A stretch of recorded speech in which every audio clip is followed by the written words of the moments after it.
Meskipun Alex Pastur belum sempat hadir pada konferensi pers pertama Timnas Indonesia, namun calon asisten pelatih Timnas Indonesia senior tersebut kini tengah mempelajari strategi dan juga taktik yang akan dirinya akan terapkan bersama skuad Garuda. Saat ini Patrick Kluivert juga tengah melakukan pertemuan dengan jajaran tim di Liga 1 mengenai keinginan dia untuk bisa bekerja sama di putaran ketiga Piala Dunia kali ini. Sebelumnya, usai pemecatan Coach Sintayong dari kursi kepelatihan Timnas Indonesia Senior, Ketua Umum Federasi Sepak Bola Indonesia segera bergerak cepat untuk mengumumkan calon pelatih terbaru dan membangun tim nasional yang profesional. Patrick Kluivert sebagai legenda sepak bola dunia dan juga pelatih kepala Timnas Indonesia saat ini memiliki keoptimisan untuk bisa membawa skuad Garuda ke putaran final Piala Dunia. Dengan menerapkan taktik yang telah dirinya pelajari selama berkarir di Belanda, maka sudah tentu ini akan sangat cocok bagi para pemain yang juga didominasi oleh para pemain diaspora. Dan tentu pada pertandingan pertama melawan Timnas Australia di bulan Maret yang akan datang, Patrick Kluivert dan Alex Pastur akan berusaha keras untuk bisa membawa hasil positif pada laga debut mereka bersama Timnas Indonesia Senior. Oleh karenanya berikut ini merupakan prediksi line up yang dapat digunakan oleh Patrick Kluivert dan juga Alex Pastur pada laga antara Timnas Indonesia melawan Timnas Australia di lanjutan putaran ketiga kualifikasi Piala Dunia 2026. Seperti yang sudah diungkapkan sebelumnya, Alex Pastur dipastikan akan menggunakan formasi dengan memasang 3 pemain belakang, 4 pemain gelandang, dan 3 pemain penyerang. Dengan posisi kiper tentu dipastikan akan diisi oleh Martin Paes dari FC Dallas. Martin Paes merupakan sosok penjaga gawang yang pastinya akan dipasang oleh tim pelatih selama belum terdapat penjaga gawang lain yang dapat mengalahkan performa dan postur tubuh idealnya. Martin Paes tentu akan masuk ke dalam skema permainan dari Alex Pastur mengingat dirinya juga memiliki kemampuan untuk melakukan pembangunan serangan dari sektor pertahanan. Pada formasi yang nantinya akan diterapkan oleh Alex Pastur, pastinya terdapat kemungkinan terjadinya serangan balik cepat yang dilakukan oleh tim lawan. Oleh karenanya memasang nama sang pemain dapat menjadi opsi terbaik yang dapat dipilih mengingat refleks yang dimiliki oleh sang pemain yang berada di atas rata-rata. Sejak debutnya bersama Timnas Indonesia pada laga melawan Timnas Arab Saudi, Martin Paes selalu menjadi sosok penyelamat garis pertahanan yang membuat Timnas Indonesia sangatlah sulit untuk bisa ditembus oleh tim lawan. Tentu jika tidak ada peran dari sang pemain maka akan sangat sulit bagi Timnas Indonesia untuk memberikan perlawanan imbang pada setiap pertandingan yang ada di putaran ketiga ini. Jay Itzes, pemain asal kasta tertinggi Liga Italia 1 ini pastinya akan tetap mengamankan jabatannya sebagai kapten utama Timnas Indonesia. Hal tersebut tentu bukan tanpa alasan. Meskipun saat ini umurnya masih tergolong sangat muda, namun Jay Itzes telah mampu menunjukkan kedewasaannya di dalam lapangan dan dapat menjadi sosok role model bagi para pemain di atas lapangan hijau. Selain itu, ketenangan yang dirinya miliki juga menjadi poin penting yang dapat menjadi pertimbangan tim pelatih. Salah satunya Alex Pastur yang sangat menekankan kedisiplinan dan kesopanan bagi para pemain di dalam maupun di luar lapangan. Sementara jam terbangnya yang semakin tinggi di kasta tertinggi Liga Eropa tentu membuat sang pemain memiliki pengalaman yang sangat luar biasa berbeda dari para rekan setimnya yang tidak tampil pada liga kompetitif seperti Liga Italia. Jay Itzes bahkan telah berhadapan dengan para striker kelas dunia dan terbukti selalu bisa menjadi sosok kokoh bagi garis pertahanan. Mads Hilgers. Meskipun saat ini Mads Hilgers sangatlah minim mendapatkan jam terbang sebab cedera yang dirinya alami dan mengharuskan dirinya absen pada jeda internasional yang lalu. Ini tidak akan menutup kemungkinan bagi sang pemain untuk bisa langsung mengamankan posisinya sebagai pemain utama pilihan Alex Pastur di dalam skuad impiannya di Timnas Indonesia.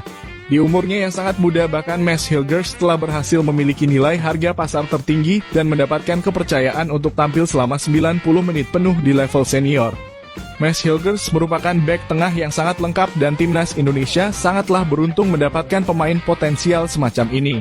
Dirinya memiliki peluang untuk bisa terus berkembang di bawah asuhan Alex Pastur dengan gaya permainannya yang sangat taktikal dan memberikannya kebebasan untuk bisa bergerak keluar dari posisinya selama diperlukan. Dengan taktik yang Alex Pastur miliki dan penerapan filosofi total football, maka Mads akan menjadi salah satu aset berharga yang dimiliki oleh Timnas Indonesia pada sisa pertandingan di kualifikasi Piala Dunia kali ini. Elkan Bagot, usai absen selama hampir 1 tahun lamanya. Nama pemain kelahiran Bangkok 1 ini yang telah bergabung bersama skuad Garuda sejak awal masa kepelatihan Coach Sintayong memiliki peluang untuk kembali merumput bersama skuad Garuda. Pemain yang saat ini berkarir di kasta ketiga Liga Inggris tersebut memiliki kesempatan untuk bisa masuk ke dalam daftar nama pemain yang akan masuk ke dalam pilihan utama Alex Pastoor. Dengan tubuhnya yang besar dan semakin berisi, maka sudah tentu Elkan Bagot dapat menjadi benteng kokoh yang akan menjadi aset berharga bagi skuad Garuda.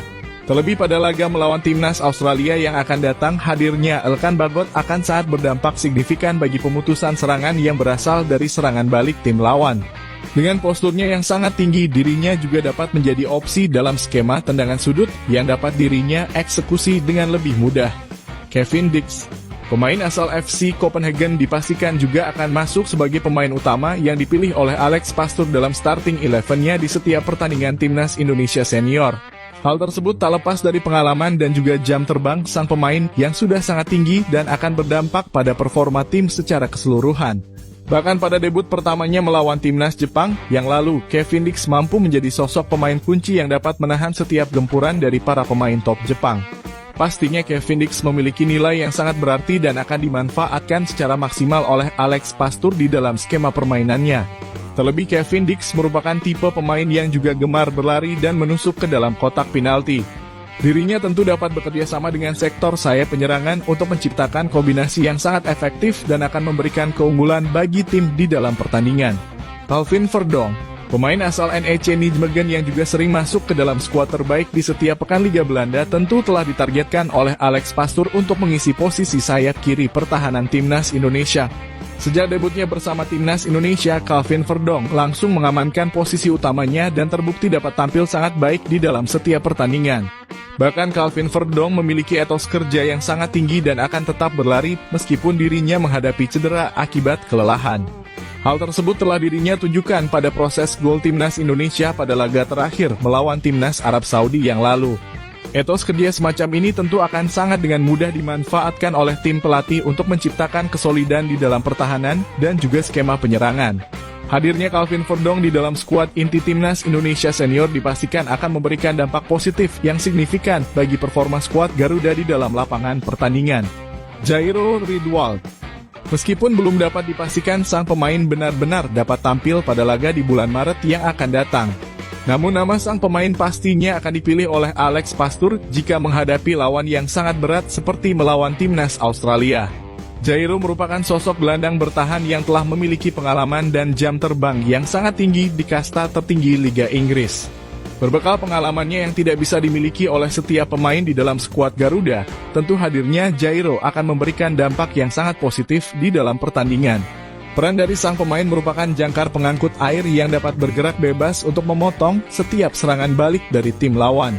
Dirinya juga menjadi salah satu pemain yang nantinya akan terus berdiri di luar kotak penalti untuk menyambut bola muntahan ataupun situasi krisis seperti serangan balik cepat. Hadirnya sang pemain dipastikan akan menjadi salah satu hal yang dinantikan oleh para penggemar sepak bola tanah air. Tom Hay, pemain asal Almer City, nampaknya akan secara cepat beradaptasi dengan taktik yang nantinya akan diterapkan oleh Alex Pastoor di dalam setiap pertandingan. Tom Hay diprediksi akan menjadi salah satu otak di dalam lapangan yang akan mengatur serangan dan menciptakan pola permainan yang efektif di sektor tengah lapangan.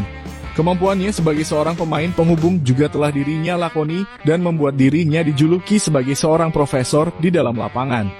Dengan kecerdasan yang dimiliki oleh Tom Hay, maka timnas Indonesia akan dapat dengan mudah melancarkan skema penyerangan yang efektif dan tepat sasaran yang akan berbuah keunggulan bagi skuad Garuda. Selain itu, Tom Hay juga merupakan pemain spesialis dalam tendangan bebas serta tendangan jarak jauh yang dapat dirinya manfaatkan di dalam pertandingan. Hadirnya sang pemain akan memberikan dampak positif dan angin segar bagi para pemain penyerang yang berhadapan langsung dengan penjaga gawang.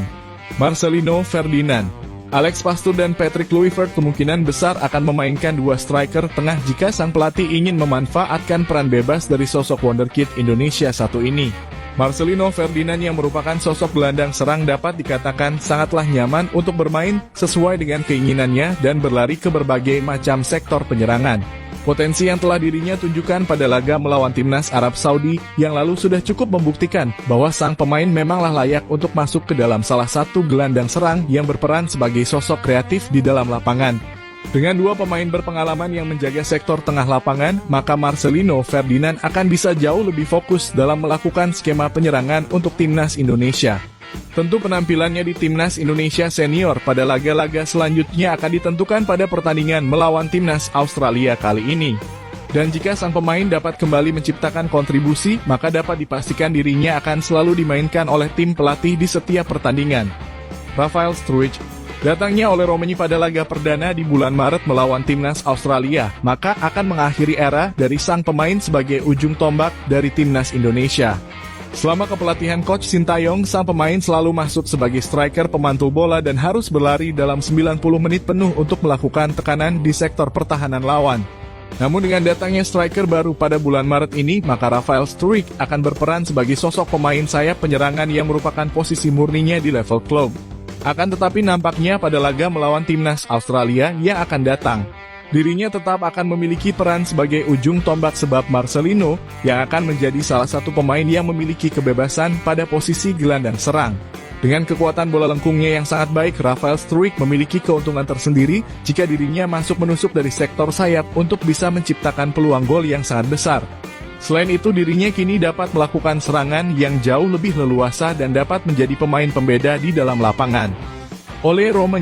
Ole merupakan sosok pemain keturunan selanjutnya yang berposisi utama sebagai striker murni yang akan menjalankan proses naturalisasi bersama Timnas Indonesia. Hadirnya Ole Romain ke dalam skuad Garuda diharapkan dapat menjadi penyelesaian masalah dari minimnya produktivitas gol dari Timnas Indonesia. Sebab beberapa tahun terakhir Timnas Indonesia tidak memiliki sosok predator yang dapat memaksimalkan peluang di dalam kotak penalti. Hadirnya pemain asal FC Utrecht yang satu ini pada putaran ketiga kualifikasi Piala Dunia besok tentunya akan menjadi angin segar dari kebuntuan yang selama ini dialami oleh Timnas Indonesia Senior. Apalagi skuad Garuda saat ini memang membutuhkan sosok pemain kunci yang dapat mencetak gol keunggulan di setiap pertandingan. Sebab sisa laga yang akan berlangsung di bulan Maret dan Juni yang akan datang akan menjadi laga krusial yang menentukan langkah bagi skuad Garuda untuk bisa lolos ke putaran final Piala Dunia 2026 yang akan datang. Itulah tadi merupakan prediksi line up yang dapat digunakan oleh Patrick Kluivert dan juga Alex Pastoor pada laga antara Timnas Indonesia melawan Timnas Australia di lanjutan putaran ketiga kualifikasi Piala Dunia 2026.